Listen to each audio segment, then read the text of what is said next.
नमस्कार दोस्तों, UP PCS prelims crash course में मैं प्रशांत आप सबका स्वागत करता हूं। इस क्रैश कोर्स का ये 27वां लेक्चर है और इंडियन पॉलिटी का ये मेरा चौथा लेक्चर है, जिसमें हम डिस्कस करेंगे भारतीय संविधान की प्रमुख विशेषताओं को। तो ये जो टॉपिक है, इससे पिछले वर्ष में प्रश्न काफ़ी पूछे गए हैं विभिन्न परीक्षाओं में, इसलिए ये टॉपिक महत्वपूर्ण है। हालांकि ये छोटा टॉपिक है तो हम बहुत जल्दी इसे रिवाइज कर लेंगे, तो ठीक प्रकार से इस टॉपिक को इस क्लास में हम डिस्कस करेंगे। मैं कहना चाहूँगा कि अगर आप इस चैनल पर नए हैं तो इस चैनल को सब्सक्राइब कर लीजिए, क्योंकि इस चैनल पर हम यूपी पीसीएस प्रीलिम्स के लिए पूरा क्रैश कोर्स चला रहे हैं, जिसमें पूरा यूपी पीसीएस प्रीलिम्स के सिलेबस को हम कवर करेंगे 100%। और कौन सी क्लास कब आएगी, किस सब्जेक्ट की क्लास कब लगेगी, इस सब का पूरा शेड्यूल बना करके दिया गया है। इस वीडियो के डिस्क्रिप्शन में आप जाएंगे, देखेंगे तो वहाँ पर आपको शेड्यूल पूरा दिख जाएगा। वहाँ से वो डाउनलोड कर लीजिए और देख लीजिए कि कौन से सब्जेक्ट की क्लास कब है। ये सारी चीज़ें आपको समझ में आ गई हैं। अगर आप लगातार इस चैनल को फॉलो कर रहे हैं तो इसको जो है निरंतरता से देखते चलिए सारे लेक्चर्स को, क्योंकि पूरा सिलेबस इसमें हम यूपी पीसीएस प्रीलिम्स का कवर कर रहे हैं। ठीक है, तो चलिए इतनी बातें हो गई, तो अब सीधे हम टॉपिक पे आ जाते हैं। और हमारा टॉपिक है इंडियन पॉलिटी के तहत भारतीय संविधान की प्रमुख विशेषताएं, और इंडियन पॉलिटी का ये चौथा लेक्चर है। ठीक है, चलिए तो देखिए, भारत का जो संविधान है उसे कहा जाता है कि भारत का संविधान सुई जेनरिस है, यानी अपने आप में अनोखा है, अपने आप में यूनिक है, और ये अपने प्रकार का ही है कि इसकी तरह का कोई दूसरा नहीं है। तो ये क्या है, ये अपने आप में अनोखा है और ये अपने आप में यूनिक है, सुई जेनरिस है। तो हमारे संविधान की जो महत्वपूर्ण विशेषताएं हैं उनको एक एक क्रम से हम देखेंगे। तो पहली जो विशेषता है भारत के संविधान की, वो ये है कि भारत का संविधान बहुत बृहद लिखित संविधान है। तो विश्व में इससे लंबा लिखित संविधान किसी देश का नहीं है, तो बहुत अधिक बड़ा संविधान हमारा है। तो इसमें क्या क्या है, तो इसमें मूल संविधान में 22 भाग, वर्तमान में वो बढ़ते बढ़ते 25 हो गए हैं, तो 25 भाग हैं। मूल संविधान में 8 अनुसूचियां, बढ़ते बढ़ते वो 12 हो गई हैं। और मूल संविधान में अनुच्छेद 395 जो बढ़ते बढ़ते अब 470 से अधिक हो गए हैं, और 5 प्रतिष्ठित। तो कुल मिलाकर के ये विश्व का सबसे लंबा लिखित संविधान है। अब प्रश्न ये उठता है कि भारत का संविधान इतना लंबा लिखित क्यों हो गया, अन्य देश के संविधान क्यों इतने बृहद लिखित नहीं है। तो वही पॉइंट एक एक करके हम समझेंगे। तो देखिए, सबसे बड़ा जो कारण है वो तो ये है कि भारत की जो विविधता है, जो भारत का विस्तार है और जो भारत की विविधता है, भारत बड़ा देश है और इस बड़े देश में बहुत प्रकार के व्यक्तियों का समूह निवास करता है। तो उनके लिए विशेष प्रावधान किए गए संविधान में। जैसे हम जानते हैं धारा 370, उसके तहत जम्मू कश्मीर को स्पेशल राइट्स दिया गया था। अभी आर्टिकल 371 के तहत बहुत सारे स्टेट्स हैं जिनको स्पेशल राइट्स दिए गए हैं, विशेष राज्य का दर्जा दिया गया है। जनजातीय क्षेत्रों के लिए संविधान में प्रावधान किया गया है। तो भारत की इतनी विविधताओं को समेटने में और इन विविधताओं के बीच में एकता बनाए रखने के लिए बहुत सारे प्रावधान किए गए हैं संविधान में। एक दो का उदाहरण मैंने आपको दिया, एक तो ये कारण हो गया। इसके अलावा केंद्र और राज्यों के लिए एकल संविधान है। तो मूलतः फेडरेशन में होता यह है कि जो केंद्र राज्य संबंध है वो परिभाषित हो जाते हैं कि भाई राज्य का ये विषय है, केंद्र का ये विषय है, समवर्ती सूची में ये विषय होंगे, इस पे राज्य कानून बनाएगा, उस पे प्रशासन करेगा, केंद्र सूची पर केंद्र कानून बनाएगा, प्रशासन करेगा। तो इस तरीके से एक मोटा फ्रेमवर्क दे दिया जाता। लेकिन भारत में राज्यों से संबंधित सारा प्रावधान भारत के संविधान में ही किया गया है। तो राज्य की कार्यपालिका, राज्य की विधायिका, सबका उल्लेख संविधान ही करता है। तो एक ये कारण हो गया कि भारत का संविधान लंबा हो गया। इसके अलावा 1935 के का जो अधिनियम था, भारत शासन अधिनियम 1935, वो खुद ही बहुत बृहद था और 1935 के भारत सरकार अधिनियम को या भारत शासन अधिनियम को के लगभग 2/3 हिस्से को संविधान में सीधे सीधे रख लिया गया। तो 1935 का भारत शासन अधिनियम में बहुत सारे आर्टिकल्स जो है वो प्रशासनिक आर्टिकल्स थे। उस तरह की चीजों को अलग से कानून बना करके बताया जाता है, वो संविधान में नहीं लिखा जाता है। लेकिन भारत के संविधान निर्माताओं ने उनको भी संविधान में लिखा, क्योंकि वो ये चाहते थे कि भले संविधान विस्तृत बन जाए लेकिन कोई ऐसा विषय नहीं छूटना चाहिए जिससे कि भविष्य में कोई विवाद उत्पन्न हो सके। जैसे अब इतना करने के बाद भी अनुच्छेद 13 में जो विधि शब्द का प्रयोग किया गया, उसी से पूरा का पूरा जो है बड़े बड़े केसेस चलते रहे। कभी कहा गया कि उस 368 के अर्थों में विधि नहीं है, फिर कहा गया कि नहीं 368 के अर्थों में विधि है, तो पूरा जो है मामला चला, उसी से बेसिक स्ट्रक्चर निकला। ठीक है। और एक बात और कहा जाता है, ये मजाक में भी समझ लीजिए चाहे ऐसे, कि संविधान में कानून विशेषज्ञों की भरमार थी। सारे तो वकील थे और वकील साहब लोगों की एक आदत ये है कि वो अधिक से अधिक किसी बात को जो है कई तरीके से लिखना चाहते हैं कि एकदम स्पष्टता हो जाए। तो ये सारे कारण रहे जिससे भारत का संविधान लंबा हो गया। थोड़ा सा हमने देख लिया। अब जो है दूसरा फीचर है कि नम्यता और अनम्यता का अनोखा मिश्रण, यूनिक कॉम्बिनेशन है भारत का संविधान। किसका? फ्लेक्सिबिलिटी और रिजिडिटी का। ठीक है। तो क्या मतलब है?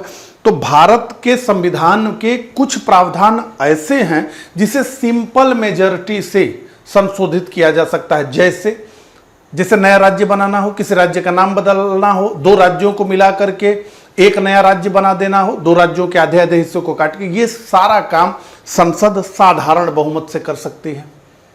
कुछ प्रावधान हैं भारत के संविधान में जिनमें कि संशोधन करने के लिए स्पेशल मेजॉरिटी की जरूरत होती है, जिसका उल्लेख आर्टिकल 368 में किया गया है, 368 में किया गया है कि ये सारे जो संविधान संशोधन है असल में उसे ही संविधान संशोधन माना जाएगा और पूर्ण बहुमत से वो होगा।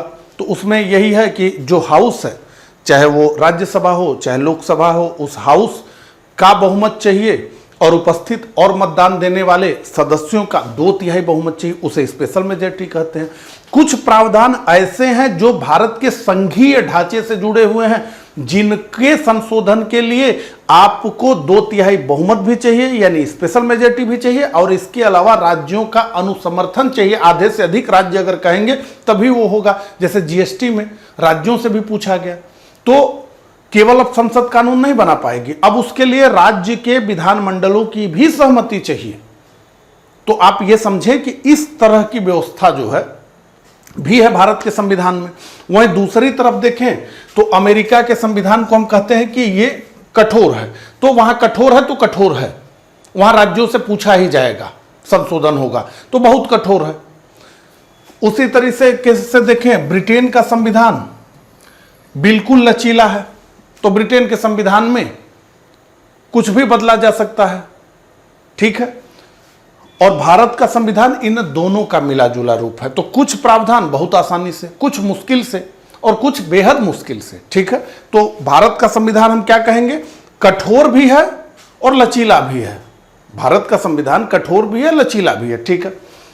इसके अलावा एकात्मक पूर्वाग्रह के साथ एक संघीय व्यवस्था है। ठीक है। तो देखिए, अमेरिका को हम देखें तो वो संघ है, ब्रिटेन को हम देखें तो यूनिटरी सिस्टम है। लेकिन भारत में क्या है कि भारत तो है संघ भी, लेकिन अगर हम ठीक प्रकार से देखें तो हमें दिखता है कि भारत एक्चुअल सेंस में संघ नहीं है। और डॉक्टर भीमराव अंबेडकर ने तो स्पष्ट रूप से कह दिया था कि हम राज्यों का निर्माण इसलिए कर रहे हैं कि प्रशासनिक सुविधा हो, और यहां कोई समझौता नहीं होकर के राज्यों से भारत गणराज्य बन रहा है। इंडिया रिपब्लिक राज्यों के समझौते से नहीं बन रही है। हाँ, यह है कि शासन संचालन के लिए जो है ये जरूरी है, और कोई भी स्टेट रिपब्लिक ऑफ इंडिया से बाहर नहीं निकल पाएगा, चाहे वो कुछ भी कर ले। ठीक है।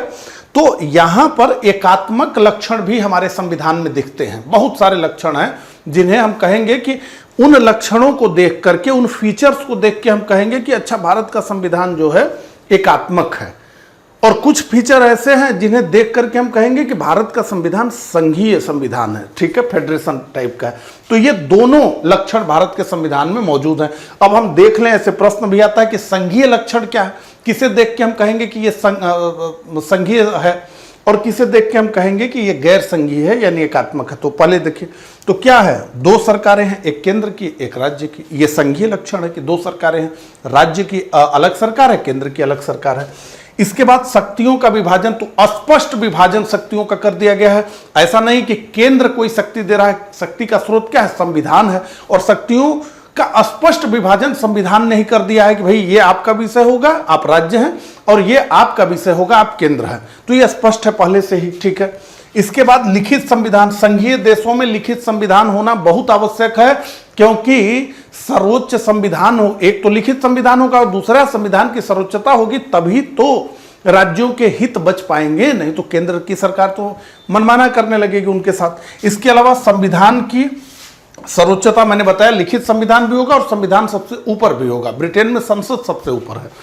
स्वतंत्र न्यायपालिका, तो स्वतंत्र न्यायपालिका क्यों हो, ये तीनों टर्म एक साथ जुड़े हुए हैं। संविधान लिखित होगा तो उसमें लिखा जाएगा सारे अधिकार कि राज्य के क्या होंगे, केंद्र के क्या होंगे। इसके बाद संविधान में लिख भी दिया और संविधान की कोई वैल्यू नहीं है, तो फिर लिखने का मतलब नहीं, तो उसकी सर्वोच्चता होनी चाहिए कि संविधान ही सर्वोच्च है।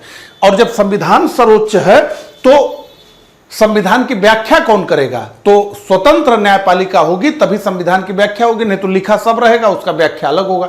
तो स्वतंत्र न्यायपालिका, इस पर दबाव नहीं होना चाहिए, सब एक दूसरे से जुड़े हुए हैं। इसके अलावा द्विसदनी विधायिका होनी चाहिए, तो हमेशा संघ में द्विसदनी विधायिका होनी चाहिए, ड्यूअल हाउसेस होने चाहिए। क्यों, क्योंकि लोकसभा भारत में लोगों का प्रतिनिधित्व करती है, लोकसभा लोगों का प्रतिनिधित्व करती है, लेकिन केंद्र में राज्यसभा राज्यों का प्रतिनिधित्व करती है।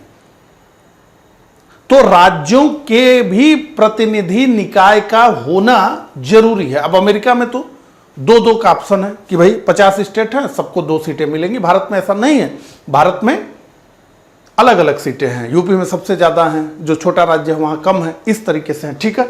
ये समझ में आ गया संघीय। अब गैर संघीय क्या है उसको देख लीजिए। तो एक सशक्त केंद्र, तो केंद्र क्या है, भारत में बहुत मजबूत है और ये जानबूझ करके बनाया गया है, क्योंकि 200 वर्षों की गुलामी के बाद देश डेवलप हुआ था। सारे दुनिया में कहा जा रहा था कि सब शासन नहीं चला पाएंगे, देश टूट जाएगा, और पाकिस्तान टूट भी चुका था। तो सबने ये कहा कि भैया केंद्र सशक्त चाहिए, हमको केंद्र मजबूत चाहिए, केंद्र मजबूत रहेगा तभी हम अलगाववादी जो ताकतें हैं उनका सामना कर पाएंगे। इसके अलावा एक संविधान, तो हमेशा संघीय देशों में एक केंद्र का संविधान होता है, दूसरा राज्य का संविधान होता है। यहां क्या है, एक ही संविधान है। इसके अलावा एकल नागरिकता, हमेशा संघीय देशों में क्या होता है कि एक नागरिकता आपकी जो है वो देश की रहेगी और एक राज्य की रहेगी। जैसे अमेरिका में कैलिफोर्निया की नागरिकता एक होगी और एक जो है अमेरिका की होगी, लेकिन भारत में क्या है, एकल नागरिकता है। इसके अलावा क्या है, तो एकीकृत न्यायपालिका है, तो न्यायपालिका ऊपर से लेकर के नीचे तक एकीकृत है, ठीक है। इसके अलावा राज्यपाल का पद, राज्यपाल का पद क्या है, एकदम गैर संघीय लक्षण है। अब राज्यपाल की नियुक्ति कौन करता है, राज्यपाल की नियुक्ति में उस राज्य में रहने वाले व्यक्तियों का कोई योगदान नहीं, तो राज्यपाल को केंद्र की सरकार बैठाती है राज्यों में। तो एक प्रकार से राज्यपाल केंद्र के एजेंट के रूप में राज्यों में बैठता है, और ये क्या है, ये एकदम गैर संघीय लक्षण है, ठीक है। इसके अलावा अखिल भारतीय सेवाएं जो है, जो अखिल भारतीय सेवाएं हैं वो भी गैर संघीय लक्षण में आती हैं, क्योंकि अखिल भारतीय सेवाओं में अंतिम कंट्रोल केंद्र का है। इसके अलावा आपातकालीन प्रावधान, तो हम जानते हैं राष्ट्रपति शासन, आपातकाल लग गया, राष्ट्रपति शासन लगा दो, केंद्र की सरकार राष्ट्रपति शासन राज्य में लगा देगी, सारे अधिकार छीन जाएंगे, राष्ट्रपति का शासन चलने लगेगा, ठीक है। तो ये है।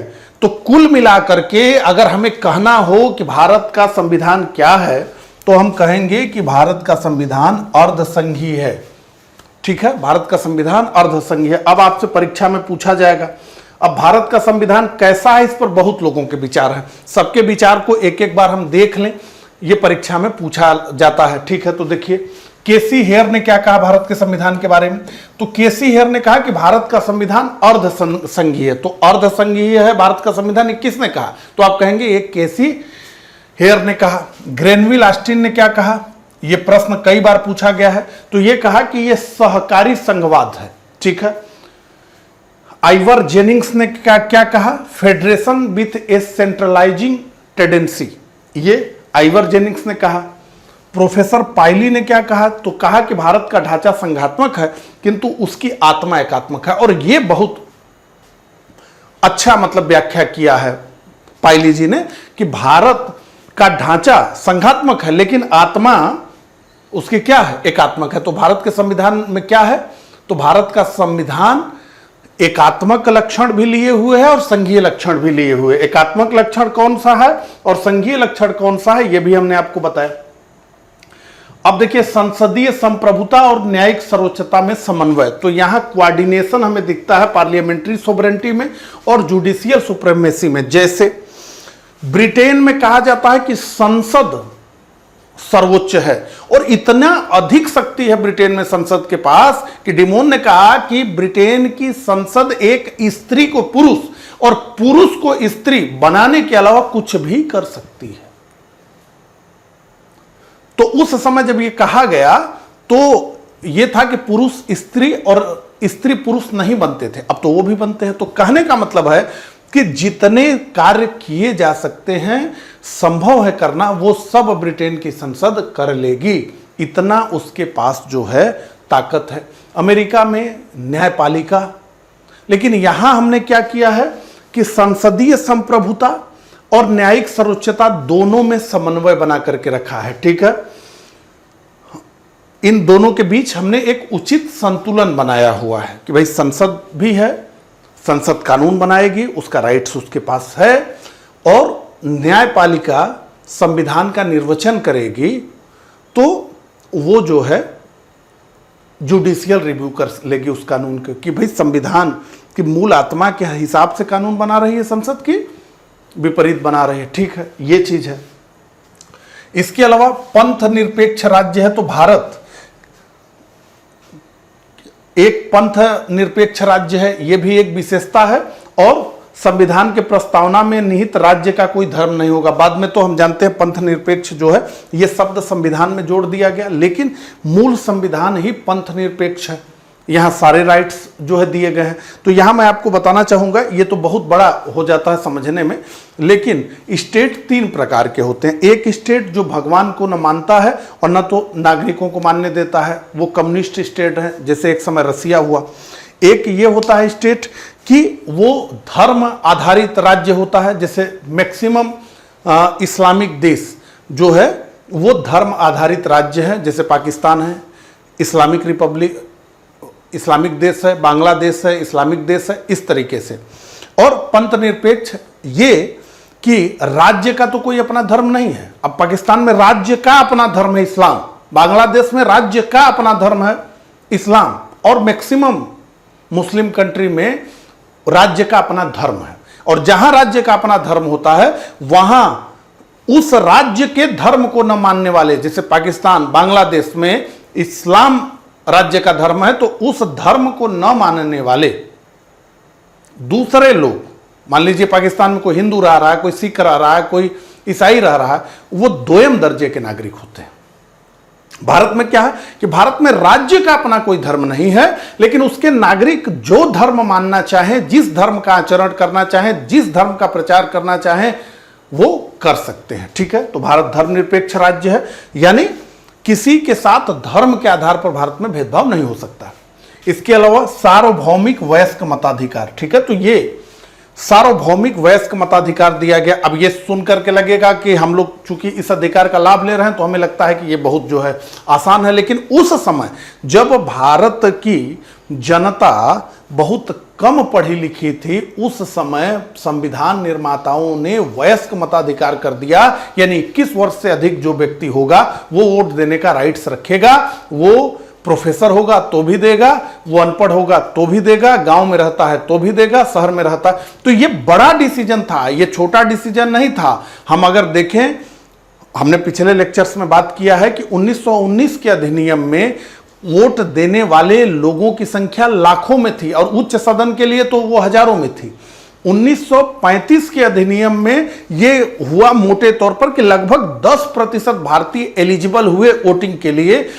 हम अमेरिका देख लें, ब्रिटेन में, अमेरिका में बहुत बाद में जो है महिलाओं को वोट देने का अधिकार मिला, ब्रिटेन में मिला।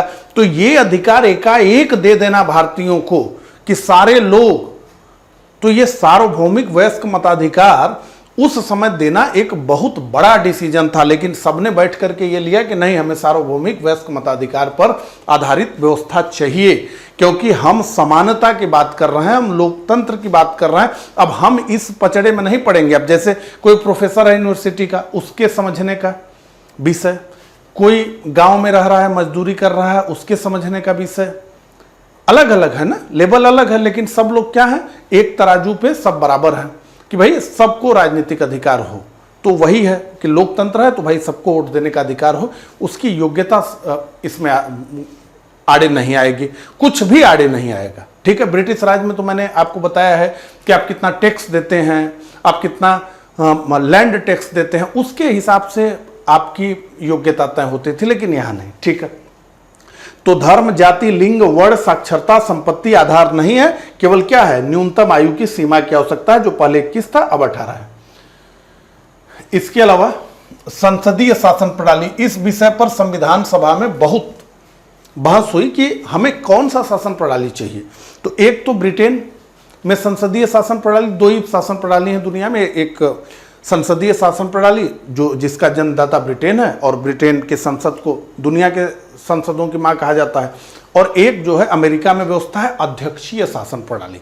तो अध्यक्षीय शासन प्रणाली क्या है, अस्थायित्व देती है कि भाई अमेरिका का राष्ट्रपति अगर चुन करके आ गया तो 4 साल रहेगा, बीच में नहीं जाएगा। भारत में क्या है कि भारत में कोई प्रधानमंत्री चुन के आया है तो वो तब तक प्रधानमंत्री है, 5 साल का टेन्यूर उसका भी है, लेकिन तब तक प्रधानमंत्री है जब तक कि लोकसभा में उसका बहुमत है, और जिस दिन लोकसभा में से बहुमत गायब हुआ उस दिन वो प्रधानमंत्री भी चला जाएगा। 13 दिन के प्रधानमंत्री भारत में हुए हैं, 3-3, 4-4 महीने के प्रधानमंत्री हुए हैं। क्यों? क्योंकि लोकसभा में उनका बहुमत कम हुआ और वो जो है पद से चले गए। तो यह विषय था कि हमें अस्थायित्व चाहिए या हमें जहां स्थायित्व है वहां उत्तरदायित्व चाहिए। तो यह कहा गया कि नहीं, भारत में किसी को इतना ताकतवर हम नहीं बना सकते हैं जैसे आज अमेरिका का राष्ट्रपति है, तो हमें एक व्यवस्था चाहिए, भले अस्थायित्व न मिले लेकिन उत्तरदायित्व चाहिए। तो हमने संसदीय शासन प्रणाली को अपनाया, अमेरिका की अध्यक्षीय शासन प्रणाली को हमने छोड़ दिया। एक कारण तो यह था, और दूसरा कारण यह था कि हमारे यहाँ संसदीय शासन प्रणाली धीरे धीरे स्थापित हो गई थी, क्योंकि ब्रिटेन ही रूल कर रहा था, तो उसी तरह की व्यवस्था भारत में चल भी रही थी। ठीक है, तो हमारे यहाँ क्या है, संसदीय शासन प्रणाली है। अब देखिए संसदीय शासन प्रणाली की विशेषता क्या होती है, यह भी समझ लीजिए अगर प्रश्न आए तो पहला यह है कि बहुमत वाले दल का शासन होता है। बहुमत वाले दल का मतलब लोकसभा में जिसके सांसदों की संख्या ज्यादा होगी वो प्रधानमंत्री बनेगा। जैसे इस समय बीजेपी की है, बीजेपी पूर्ण बहुमत ला रही थी, मान लीजिए इस बार पूर्ण बहुमत नहीं आ पाया, तो बहुमत वाले दल का शासन होगा। और विधायिका के प्रति कार्यपालिका की जवाबदेही होगी। तो विधायिका के प्रति यानी लोकसभा के प्रति कार्यपालिका यानी मंत्रिमंडल का उत्तरदायित्व होगा। ठीक है, इसके अलावा विधायिका में मंत्रियों की सदस्यता होगी, तो जो भी मंत्री बनेगा वो विधायिका का सदस्य होगा अनिवार्य रूप से। अब चाहे वो लोकसभा का हो चाहे राज्यसभा का हो, ऐसा है कि किसी को पकड़ के बनाया जा सकता है, लेकिन जब बना देंगे तो 6 महीने के अंदर फिर उसको सदस्यता लेनी ही पड़ेगी।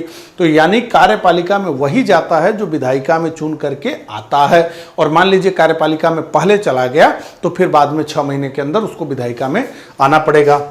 और प्रधानमंत्री या मुख्यमंत्री इसका नेतृत्व करते हैं, ये व्यवस्था है। ठीक है, और एकल नागरिकता। ठीक है, भारत में क्या है, ये एक विशेषता है कि भारत में एकल नागरिकता है।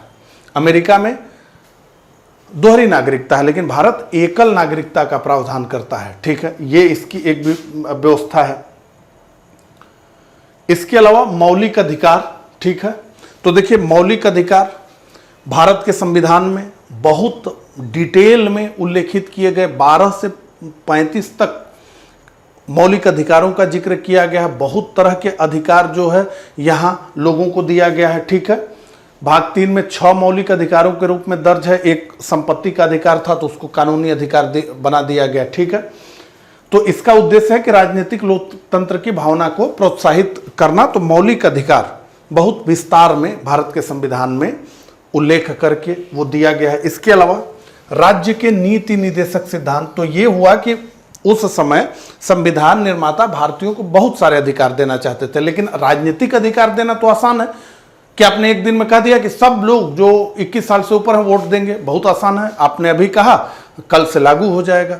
लेकिन सबको जो है आर्थिक अधिकार दे देना, सामाजिक अधिकार दे देना इतना जल्दी नहीं होगा। तो बहुत सारे ऐसे राइट्स हैं भारत के संविधान में जो उस समय नहीं दिए जा सकते। तो ये किया गया, रास्ता निकाला गया कि भाई जो भी राजनीतिक अधिकारिता है वो हम मौलिक अधिकार में दे दें और उसको न्यायोचित बना दें, यानी उसका हनन होगा तो आप कोर्ट चले जाइए। और बहुत सारे प्रावधान ऐसे थे कि जिनको ये कहा गया कि हम डीपीएसपी में लिखते हैं और इसको गैर न्यायोचित बना देते हैं, लेकिन जो भी सरकार चुन करके आएगी वो कोई भी कार्य करेगी तो एक बार डीपीएसपी की तरफ नजर मार लेगी कि उसमें क्या लिखा है, तो उसके अनुसार उसको चलना चाहिए, ये उम्मीद की गई है। वो सरकार नहीं चलेगी तो कोई भी बात नहीं है, लेकिन ऐसी उम्मीद है कि उसको देखा जाना चाहिए, ठीक है। तो ये गैर न्यायोचित अधिकार है, इनको कोर्ट में लेके आप नहीं जा सकते हैं। और भाग 4 में संविधान के लिखा गया है इसको। तो इसका क्या उद्देश्य है? सामाजिक और आर्थिक लोकतंत्र को बढ़ावा दे करके एक कल्याणकारी राज्य बनाना। तो भारत के संविधान निर्माताओं की इच्छा थी कि हम एक वेलफेयर स्टेट बनाएं। वेलफेयर स्टेट का मतलब जहां पर कि स्टेट ही व्यक्ति का माई बाप हो जाए। जैसे माता पिता चिंता करते हैं ना अपने पुत्र की, उसी तरह से स्टेट ही चिंता करने लगे। तो वेलफेयर स्टेट बनाने के लिए बहुत पैसे की आवश्यकता होती है। गरीब भारत में वेलफेयर स्टेट नहीं बन सकता था। अभी देखिए, अभी टैक्स से पैसा आ रहा है तो खूब अनाज बट रहा है। तो अब अनाज से शुरू हुआ है, वृद्धा पेंशन होता है, विधवा पेंशन होता है और तमाम तरह की पेंशन सरकारें नागरिकों को दे रही हैं। तो ये अभी 1000-2000 मिल रहा है। बहुत पैसा अगर आ जाए तो इससे ज़्यादा मिलने लगेगा जो है। तो ये क्या है कि ये विषय जो है उससे जुड़ा हुआ है। किससे? धन से जुड़ा हुआ है, ठीक है। तो डीपीएसपी का भी प्रावधान संविधान में किया गया है। इसके अलावा मौलिक कर्तव्य, तो देखिए संविधान निर्माता जो थे वो आदर्शवाद में थे उस समय कि सब अच्छा सब अच्छा सब अच्छा, क्योंकि उस समय आरक्षण पर अगर संविधान सभा के बहुत सारे सदस्यों की राय को आप देखेंगे तो अब देख करके लगता है कि वो कितना गलत सोचते थे। मतलब किसी ने कहा कि हमारे दलित भाई आएंगे और जो है ये बैसाखी हमारे मुंह पे मार देंगे और कहेंगे कि हमको ये व्यवस्था नहीं चाहिए, इस टाइप की भी बातें की गई। तो आदर्शवाद था।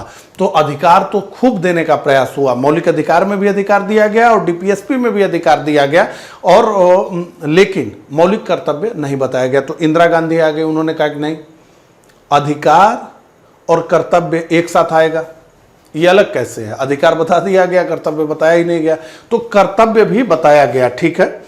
और ये आया स्वर्ण सिंह समिति की सिफारिश के आधार पर 1976 के 42वें संविधान संशोधन द्वारा, और संविधान में भाग 4A जोड़ करके 51 क में इसका उल्लेख कर दिया गया कि मौलिक कर्तव्य का उल्लेख होगा, ठीक है। अब देखिए, हम बात कर रहे थे डीपीएसपी की, तो डीपीएसपी के बहुत सारे प्रावधान को धीरे धीरे इंप्लीमेंट भी किया जाता है, ठीक है। जैसे हम देखें, मद्य निषेध लिखा हुआ है तो बिहार और गुजरात में शराब पर रोक है। इसके अलावा अनिवार्य शिक्षा की बात हुई तो संविधान में संशोधन करके 6 वर्ष से 14 वर्ष के बालकों के लिए शिक्षा की बात। इसके अलावा अगर हम देखें तो गांव की बात की गई है, ग्राम पंचायत, तो पूरा पंचायती राज अधिनियम आया, 93वां 94वां संविधान संशोधन किया गया। तो बहुत सारी चीज़ें डीपीएसपी में से लागू होती रहती हैं समय समय पर, ठीक है। तो इस प्रकार से भारतीय संविधान की प्रमुख विशेषताएं क्या है उनको हमने देखा। मुझे कमेंट करके जरूर बताइएगा कि मेरा ये प्रयास आपको कैसा लगा। मिलता हूँ इसी तरह के अगले लेक्चर में, तब तक के लिए आप सभी को नमस्कार, धन्यवाद।